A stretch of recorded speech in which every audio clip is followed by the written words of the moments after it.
to make black millionaires. Really, all we have to do is make sure they got a way that know how to handle their lives. Yeah, make sure they got a path there, and that's what you say. We there to clear the path for them. As long as we clear the path, they should all be successful. Educate themselves. Yeah, our millionaires. That's what we think. That we always got to go and give our people money. It ain't necessarily about giving them that just money. Making a way. The reason these white people is coming up more educated than us is because when they white people get rich, you hear about them going to take money back to their school system. Right. Mm-hmm. Taylor donated laptops to the whole, that type of shit. Yeah. Our people get money, and what they want to do, they want to do a food drive and a clothing drive once a year.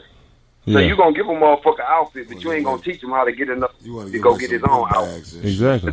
Them kids fuck them book bags up. But that's the society thing, though, Sock. They took you away from real life and made you an actual dependent. Like, really, like, you're going to depend on us to eat. You're going to depend on us to learn where to go, what's good and what's not good. Because we're not gonna allow you what you need to teach your kids, like physically teach your son how to fish. Physically teach him how to make a fire. You know what I'm saying? Physically teach him how to, purify water or survive outside. Or, just small things, how to be a man and wash his clothes. Without having a washer and dryer and a bunch of quarters in his pocket. They took all that away. Even with the phones, you don't even got to remember your mama's number, even though most of us do, but you don't even got to remember phone numbers and stuff like that no more because your phone remembers it for you. You'll have 97 numbers in your phone and you probably only remember 4 of them. But I got over 100-something numbers in my phone. Yeah. Hey, now, like I said, I'm going to tell you again, the technology ain't what's killing it. Because you had that capability. Hold on, let me finish. You had that capability before. Because you could have had a phone book with you. They make pocket phone books where you could have kept phone numbers with you and you didn't have to remember. Right. The problem is that nobody's telling them that you need to make sure. You ain't telling your kid, man, I know you got a phone, but you need to make sure you remember my motherfucking number. Yeah. You need to make sure you know your address. The knowledge is not getting passed along. Location it all the time. Yeah. That type of stuff. That's what I'm saying. We giving them the technology, but we're not telling them what they really should use it for. Look, if my pops was like this. My pops was, if he gave me something, like, man, look, you could use it for this. I know. And I know you want to play that game. But at least, if you're going to use this computer for anything, first do your work. After you're done with your work, then you can play that game. We don't even care no more. We just want the motherfucker out of our hair. Yeah. So we just like, go get on the laptop. Go get on the computer. Yeah, you can watch TV. We ain't even asking what they watching no more. Pick on my phone. Yeah. Yeah. You're right. That's great. Yeah, you're right. But like you say, it's just the knowledge not getting passed along. It was a gap that happened somewhere where the old really stopped passing it down to the young, or the young stopped listening. One of the two, or both. I mean, it could be both, because the young was being disrespectful too. So some of the olds didn't want to pass down their knowledge. You too disrespectful. But hold on, you know what I mean? You ain't listening. You too. I don't want to tell you nothing anyway. So work 24/7. Hold on, OG, what you say? Let me say something. So listen, it ain't the young people don't stop listening. It's just the point. The older generation don't know how to come and talk to the young generation that's coming up now, because the simple fact is they didn't grow up with a father. They didn't grow up with both parents in the house. Most of them, you know what I'm saying? Yeah. So, but when you in the hood, most of us ain't grow. Most of them are single parents. You know what I'm saying? So it's going to be hard to reach that young man. It's going to be hard to reach that young lady. Yeah. As you're an elder. Because the first thing you're going to say, oh man, you ain't on my level, but I've been through what you were already going through. But you ain't his dad. Yeah. You ain't going through it, OG. I said the sad thing been going on before there came an epidemic with the young people. It was going on in the 70s. Nigga, I was sagging back then. So it's nothing. History repeats itself. All these new clothing designs and stuff they come back in, man, those patterns already been out. They just don't revise the color and reshape the form of them, because now they're using a bigger, healthier mothers now. Yeah. No, They brought bell bottoms back yet. Now, yes, they have. They do got some. Don't. They got them. Overalls back. They wearing skinny jeans. They ain't wearing see bell what bottoms. They can bring overalls But back. I'm saying what I'm saying. History repeats They itself. wearing skinny jeans. Please bring bell bottoms back. History repeats itself, but young people don't understand Jordans on, that bell what bottoms. I've been through. Yeah. You know what I'm saying? I've been through the part to where I seen black people get hung and set on fire in their uniforms and stuff like that from the military. I've been through that. I don't seen that.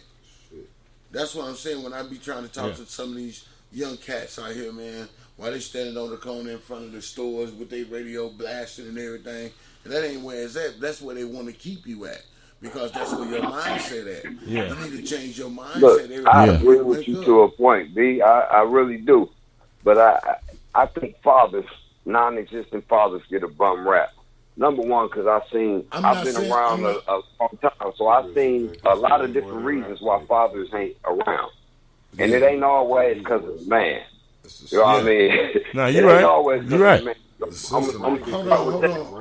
I mean, but it still boils down to no matter how many parents is in the house, we still need to tell our kids the right thing. You know what I mean? And it all starts, especially with the single parent kids. Their main problem don't even be the fact that the daddy gone. The problem be that the mother is bitter about it, bro. Yeah.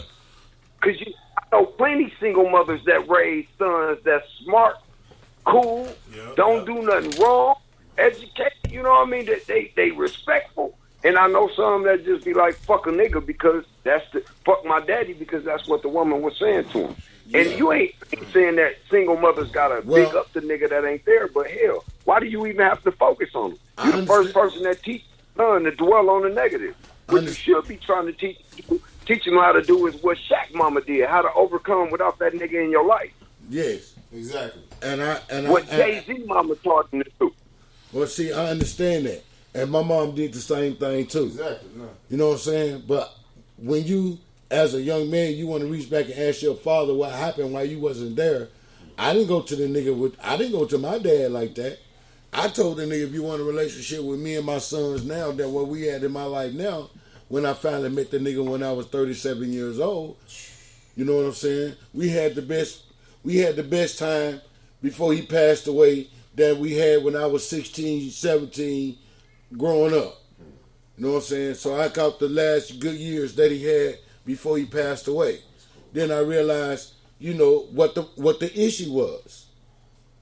He had 7 by my mama and 10 by some other woman. So what the hell can I say? I was last. I was next to the last Mohegan. Yeah, bro. So, that's why I tell you. So my mom taught us my 7 brothers that no matter what, he's still your father. Ain't no sense you being disrespectful or talking back or anything like that. If you see him, you be respectful to him. My mama never talked bad about my dad in front of me, not one time. Now, she might say it to her girlfriends and stuff when she told you to get your ass out of the house. When grown folks talking, she might say something then, but I didn't hear on my way out the door. So I understand, I get your point too. There are some fathers, some good mothers out there had to be the mother and had to be the father at the same time. That went both ways. That go both ways. You know what I'm saying? So because you got to remember now, a woman was made from a man's rib. So a woman is partially part woman and part man. So that's why they are the woman. You understand what I'm saying? So if you can understand that knowledge, so therefore my hands goes out to some of the single mothers that live in the hood. You know what I'm saying? So I feel you. I'm with you. I'm with you all the way with that. You know? That's it. Fuck them. I always told my sisters the same thing my fathers told my sisters. And I got 9 of them, yo. If that nigga don't want to be in their life, let him fly. You're going to cause more problems worried about that negativity than you would if you just live life. Because, man, you can't change that. You just going to make yourself angry, bitter. That lead to health problems. Your son gonna grow up bitter. He probably gonna disrespect every motherfucking man in his life. And we all know that every man don't look at a young man like he a kid. So there's a lot of them run up on the wrong grown man that don't be trying to hear that shit. And my son, I don't want that to happen. So I discipline him the way that I'm telling you, like, look, man, my pops, I was lucky to have my pops there. And my pops was there for other dudes that was in my life that was friends of mine. So I was lucky to have a hell of a pops. You know what I mean? But I've seen people, like I said, that didn't have no pops, man. You know, we got famous people that didn't have the LeBron Jameses, the Shaqs, you know what I mean? Didn't have no pop in their life. You feel what I'm saying? Man, you know, believe me, it was several men I could call that on came in County with, you know what I'm saying, growing up. And, you know, that wasn't even my pops that I looked up to. You know what I'm saying? So don't judge a book by its cover, because, you know, I grew up in the inner city. You know what I'm saying? Even though when we came from the farm, moved to Chattanooga, Tennessee, I thought we were moving to a closed-in neighborhood with number black people. I didn't know we was in the project, nigga. I was straight from the farm. You from the project? You know what I'm saying? Shit, no, I'm straight from goddamn Alabama. Low. Bam, Alabama project, boy. I ain't seen no project. We need no brothers. My closest neighbor to me when I was growing up was 8 miles from my house. And I ain't no project. So I didn't live in no projects. If you came to my house and if it ain't there, by the time the sun go down, if you ain't live by there, you better spend the night, because you ain't gonna see shit unless you got some bright lights on the top. Yeah, it be pitch dark out there. That's where I came from. Even a lot of projects, and it ain't even nothing that you can necessarily call a project compared to shit like Chicago and New York and shit like that. Like, you know what I mean? The bigger cities, they got projects. Yeah. We got little, you know, we got small projects, don't get me wrong, like, but they ain't really like y'all. So here, our hoods is really house. They hood, though. Yeah. You know what I mean? You I go understand down what you're in saying. the hood.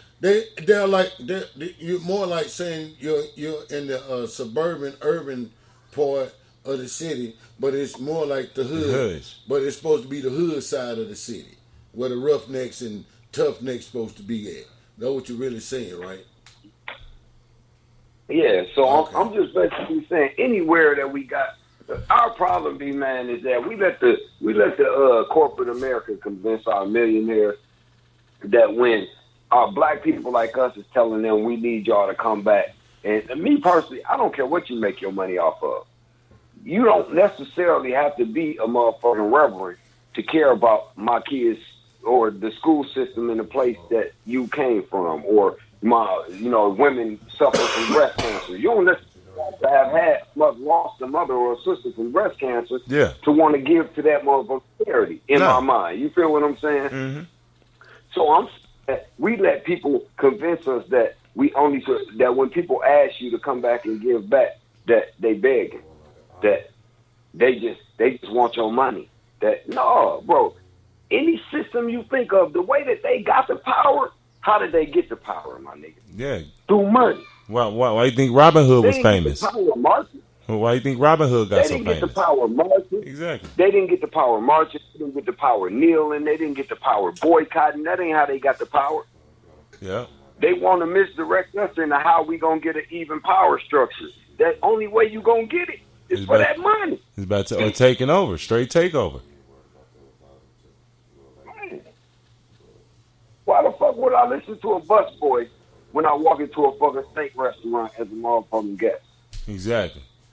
So if I'm coming into this motherfucking steak restaurant, and I already know I came here prepared to spend $200 on a plate tonight, because I'm finna get me a Kobe filet mignon, and you know what I mean, all this shit. And I know this shit is pricey. Finna have me a couple glasses of wine or whatever I'm finna drink. So I'm finna spend $200 on this meal alone. Yeah. What in the fuck bus boy that's busting tables making $245 an hour say to me that's gonna make me look up to him and respect him more than, you know what I mean? Exactly. All of a sudden just be like, more than the bus boy he is. Homie Rap Radio, man. Think Tank 2020. Got Sock Sosa in the building. Well, man, I'm gonna have to step away for a while, So, man. I'm gonna get into this. So, man, it was.